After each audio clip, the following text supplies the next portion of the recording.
Mas a gente que está fora, a gente fica olhando uma certa demora, lentidão em alguns aspectos, em alguns projetos, como por exemplo ontem mesmo, quando foi aprovado o marco do saneamento básico, foi aprovado na Câmara Federal em dezembro do ano passado. Esse projeto das fake news, eu queria que o senhor pudesse me esclarecer, ele teve tempo também de discussão, ele passou por alguma comissão ou não passou por nenhuma comissão, ele realmente estava pronto para ir ao plenário? E uma pergunta que eu faço aqui, senador, que a gente aqui não consegue entender. Nós não estamos no meio de uma pandemia.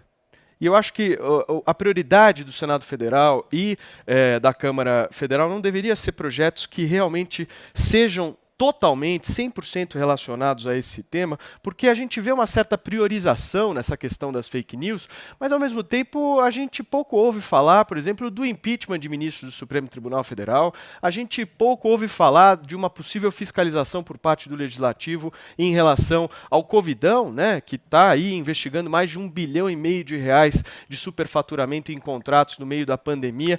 O senhor não acha que essa questão das fake news, ela não é uma prioridade para o momento? Bom, a prioridade que você está dando hoje para fake news, ela atende a dois motivos básicos. O primeiro deles é que durante a pandemia a desinformação, a mentira nas redes mata, na medida em que desorienta o cidadão. E ao mesmo tempo a gente está mais perto de um processo eleitoral, de um novo processo eleitoral, onde é importante evitar que essas ferramentas criminosas estejam à disposição. Então, esses são os dois motivos que justificam a inclusão na pauta. Com relação aos outros pontos, eu tenho muita tranquilidade para falar, porque eu sou autor do pedido da CPI, da toga, e sou autor de pedidos de impeachment com relação a Dias Toffoli e Alexandre de Moraes por conta do inquérito das fake news. Mas eu não fiz isso agora, porque está incomodando o investigado A ou B. Eu fiz isso ano passado, quando foi instaurado, porque evidentemente é um inquérito inconstitucional. Ainda que o Supremo tenha decidido, a gente é obrigado a respeitar a decisão do Supremo, mas muito claramente você tem aí um equívoco. Você tem na mesma situação um cidadão atuando como vítima, investigador e julgador. Mas, Mas isso não se senador, impera. esse projeto, Pois não. só para complementar, esse projeto ele passou por comissões ou não? Não, durante o sistema de votação remota, que é o que vem sendo utilizado na pandemia, você não tem a atuação das comissões.